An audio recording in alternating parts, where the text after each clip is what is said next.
स्वागत है आपका हमारी एक नई वीडियो में। मैंने बहुत ध्यान से विचार किया कि अभी तक मैंने जितनी भी वीडियोस बनाई हैं वो सब इंग्लिश में हैं, पर अब मैं ये सोचता हूं कि आध्यात्मिक सब्जेक्ट्स पे मुझे हिंदी में वीडियोस बनानी चाहिए, और विशेषकर भारतीय सभ्यता से संबंधित दर्शनों पे। मुझे ऐसा भी लगता है कि हिंदी से मैं आप सबसे ज्यादा अच्छे से कनेक्ट कर पाऊंगा। आपसे रिक्वेस्ट है कि आप मेरे चैनल को सब्सक्राइब करें अगर आप इन वीडियोस को बिना किसी रुकावट के देखना चाहते हैं। आज की वीडियो में हम डिस्कस करेंगे उपनिषदों के बारे में।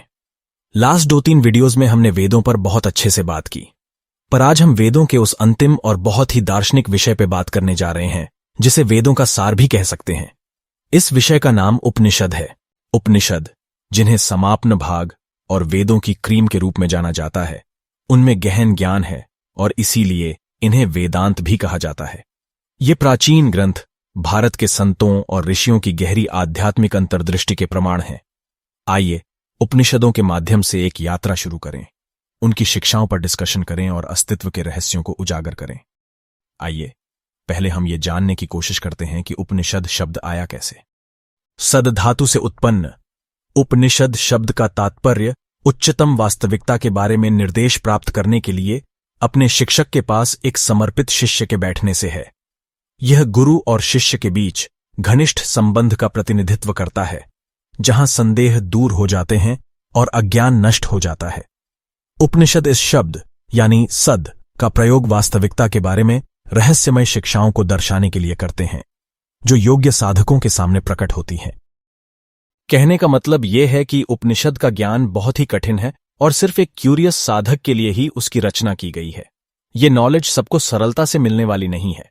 वो बात बिल्कुल अलग है कि आज के दौर में कोई भी विषय पे स्टडी करना कोई कठिन बात नहीं रह गई है। आज की दुनिया बहुत ही जटिल रूप से आपस में टेक्नोलॉजी के माध्यम से कनेक्टेड है। उपनिषदों को ऑनलाइन खोज के अध्ययन करना अब कोई उतना मुश्किल काम नहीं है। फिर भी मैं यही कहना चाहूंगा कि उपनिषदों का ज्ञान इतना सीधा और सरल नहीं कि कोई भी उसे चुटकियों में समझ ले। उपनिषदों के ज्ञान को समझने के लिए क्यूरियस होना बहुत जरूरी है।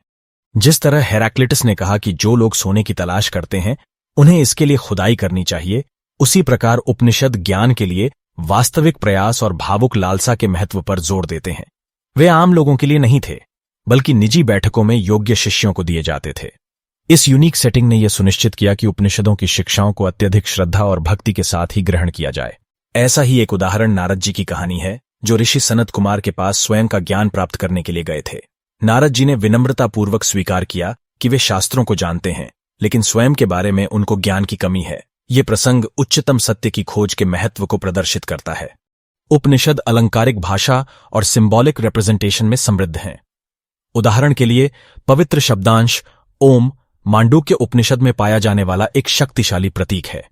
यह परम वास्तविकता का रिप्रेजेंटेशन करता है, जिसमें संपूर्ण ब्रह्मांड और चेतना की विभिन्न अवस्थाएं शामिल हैं। जैसे शब्दांश ओम सभी ध्वनियों को समाहित करता है, उपनिषद हमें सिखाते हैं कि परम वास्तविकता अस्तित्व के सभी पहलुओं को रेखांकित करती है और व्याप्त करती है। यह तो अनेक उदाहरणों में से सिर्फ एक उदाहरण है। अलग अलग उपनिषदों में ऐसे अनेक उदाहरण मिल जाएंगे। अब जानते हैं कि एक्चुअली में कितने उपनिषद हैं। वैसे तो मुक्तिकोपनिषद के अनुसार 108 उपनिषद हैं, पर उनमें भी सिर्फ 10 या 11 उपनिषदों को विशेष रूप से महत्वपूर्ण और प्रामाणिक माना जाता है। इनमें ईश, केन, कथा, प्रश्न, मुंडक, मांडूक्य, तैत्तिरीय, ऐतरेय, छांदोग्य और बृहदारण्यक उपनिषद शामिल हैं। ये ग्रंथ वास्तविकता यानी रियलिटी, चेतना यानी कॉन्शियसनेस और स्वयं यानी सेल्फ की प्रकृति के विभिन्न दार्शनिक और आध्यात्मिक पहलुओं का पता लगाते हैं और परम सत्य में मूल्यवान अंतर्दृष्टि प्रदान करते हैं। ये विषय इतने रोचक हैं कि कई विद्वानों द्वारा इन पर चिंतन किया गया है। उपनिषदों की व्याख्या करना विद्वानों और दार्शनिकों के बीच पॉपुलर चर्चा का विषय रहा है। इनमें चर्चा की गई अनूठी शैली और विविध समस्याएं इन्हें कई इंटरप्रिटेशंस के लिए जिम्मेदार बनाती हैं। मतलब ये कि इनमें लिखी फिलोसॉफिकल बातें इतनी गहरी और रहस्यमय हैं कि हर व्यक्ति विशेष का इनको लेकर अलग अलग इंटरप्रिटेशन है। सारे उपनिषदों का सार एक ही है, पर उनकी शिक्षाओं की गहराई अलग अलग दृष्टिकोणों की अनुमति देती है। ड्यूसन और विंटरनिट्स जैसे विद्वान उपनिषदों में पाई जाने वाली अनपैरेलल्ड फिलोसॉफिकल स्टेटमेंट्स को पहचानते थे और इनकी उन्होंने प्रशंसा भी अच्छे से करी है। इससे यह भी सिद्ध होता है कि उपनिषदों का ज्ञान केवल भारत तक ही सीमित नहीं था। उपनिषद सांस्कृतिक और भौगोलिक सीमाओं को पार करते हैं और सभ्यताओं में दार्शनिक विचारों को प्रभावित करते हैं। उपनिषदों के विचारों और प्लेटो और इमैनुएल कांट जैसे प्रसिद्ध दार्शनिकों के कार्यों के बीच काफी सारे संबंध बनाए जा सकते हैं।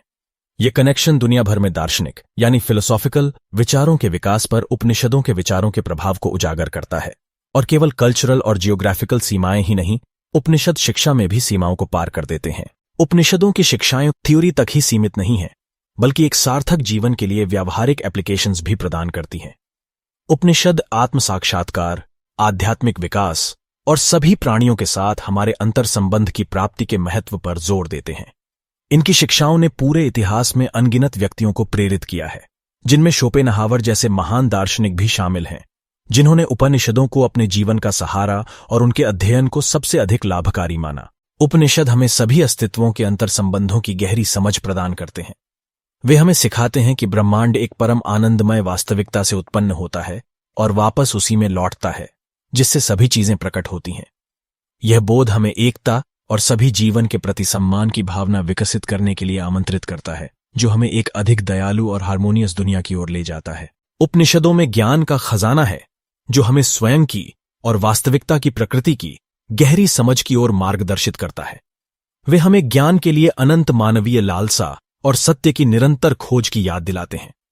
हमें उपनिषदों के कालातीत ज्ञान को अपने जीवन में शामिल करते रहना चाहिए, ताकि शांति, सद्भाव और आध्यात्मिक विकास को प्राथमिकता मिलती रहे।